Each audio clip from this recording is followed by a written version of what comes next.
सध्या देशासह राज्यात दोनच घटनांवर न्यायपीडित व सर्वसामान्य जनता रस्त्यावर उतरून रोष व्यक्त करत निषेध करत आहे। त्यातील पहिली घटना परभणी येथील सोमनाथ सूर्यवंशीची हत्या करणाऱ्या दोषींवर कारवाई करून कडक शिक्षा व्हावी, कुटुंबाला 5 कोटींची आर्थिक मदत व सदस्यांना नोकरी द्यावी, तसेच डॉक्टर बाबासाहेब आंबेडकरचे अनुयायी तर दुसरीकडे डॉक्टर बाबासाहेब आंबेडकर यांच्याबद्दल वादग्रस्त वक्तव्य केल्याप्रकरणी देशाचे गृहमंत्री अमित शहा यांचा त्वरित राजीनामा घेऊन जाहीर माफी मागावी। यांचा आजही दलित, आदिवासी, मुस्लिम व इतर सर्वसामान्य जनतेवर सातत्याने अन्याय अत्याचार होत आहे। त्यांना नेहमीच दाबून मारण्याचा व हुकुमशाही पद्धतीने राजकारण होताना दिसत असल्यामुळे सिंदखेडा तहसील कार्यालयावर सकाळी 11 वाजता भव्य धडक मोर्चास सुरुवात झाली।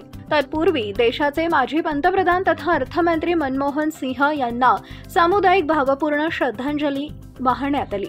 डॉक्टर बाबासाहेब आंबेडकर नगरपासून काढण्यात आला। शिवाजी चौफुली स्टेशन रोड, भगवा चौक मुख्य रस्ता तर डॉक्टर बाबासाहेब आंबेडकर इथं मोर्चाचा समारोप सभा होऊन अनेकांनी संबोधित केले। त्यानंतर तहसीलदार अनिल गवांदे यांना निवेदन देण्यात आले।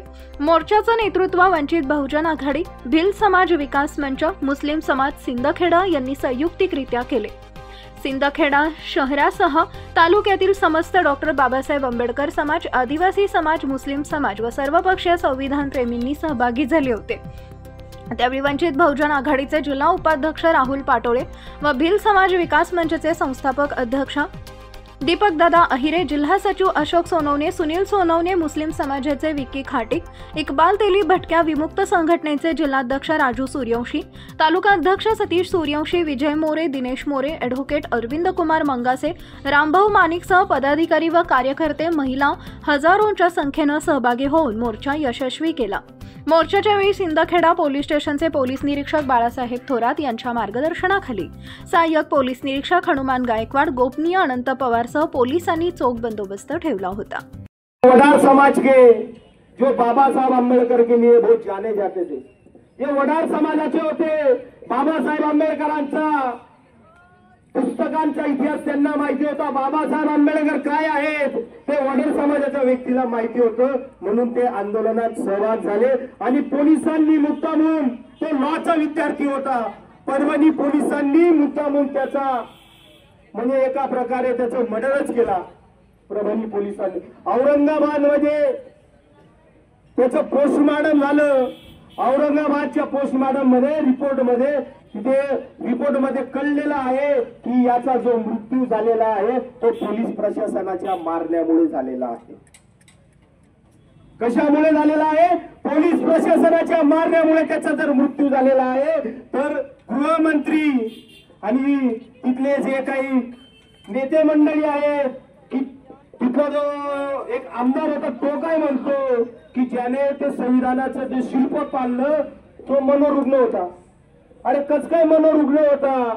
का बरं बाबासाहेबांचं संविधान दिसलं आणि तेव्हा तुमचं संविधान तुम्ही तोडतात का बरं? का हो, काय तुम्हाला काय म्हणजे तुम्हाला दाखवायचं काय आहे की बाबासाहेबांचं संविधान दिसलं म्हणून ते बाबासाहेबांचं संविधान तोड? आणि तुम्ही सांगा, तुम्ही काय सर्टिफिकेट वर तुम्ही डॉक्टर आहेत का? हा तुम्ही काय डॉक्टर आहेत का की तो संविधान ज्याने पाळलं तो म्हणे मनोरुग्ण होता? अरे कोणत्या हिशोबाने तो मनोरुग्ण होता की तुम्ही तात्काळ जर या सूर्यवंशी परिवाराला आर्थिक मदत द्या। आणि देवेंद्र फडणवीस साहेबांना एकच सांगणं आहे की तुम्ही डॉक्टर नाही, की तुम्ही डॉक्टरकीची डिग्री घेतली नाही आणि तुम्ही सांगताय की तो मनोरुग्ण आहे। आणि गेल्या कित्येक दिवसापासून हा जो अमित शहाच्या विरोधातला पूर्ण भारतभरात मोर्चे काढले जात आहे, परंतु तो माफी मागत नाहीये। का बरं माफी मागत नाहीये? अरे माफी माग आणि नरेंद्र मोदी आणि राष्ट्रपतीला या मंचावरनं सांगणं आहे की लवकर या तडीपार अमित शहाला माफी मागून या गृहमंत्री पद त्याचं काढण्यात यावं। आदिवासी आणि बौद्ध समाज आज तडीपार गृहमंत्री अमित शाह आणि सोमनाथ सूर्यवंशी यांच्या समानार्थ या ठळक मोर्चेचं आयोजन करण्यात आलेले होते, पण या मोर्चेच्या माध्यमातून तडीपार आणि बीजेपीच्या जेवढेही बगलबच्चे जे कोपऱ्यात बसून ऐकत असाल त्यांना एकच माझं सांगणं आहे की दलित, मुस्लिम, आदिवासी हा समाज आणि या समाजाच्या जर तुम्ही नांदी लागला तर तुमचे हातपाय तोडण्याशिवाय आम्ही स्वस्थ बसणार नाही. विचार करा, जर आम्ही रस्त्यावर उतरलो तर रस्त्यावर उतरताना आम्ही बाबासाहेबांचा पेन पण आणि 1 जानेवारीच्या शूरवीरांचा विजय स्तंभाचे आम्ही शस्त्र सुद्धा आम्ही सोडलेले नाहीत, हे तुम्ही लक्षात ठेवा. मित्रांनो, हा जो मोर्चा आहे तडीपार गृहमंत्री अमित शहा याने गुजरातमध्ये असताना गोधरा कांड केलं. गोधरा कांड मध्ये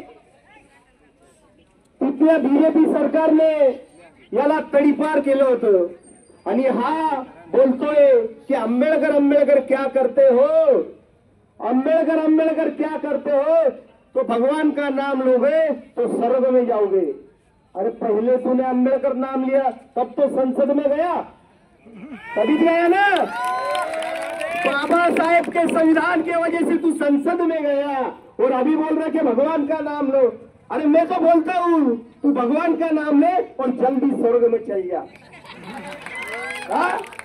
अरे तू क्यों संसद के दरवाजे तक जाता है?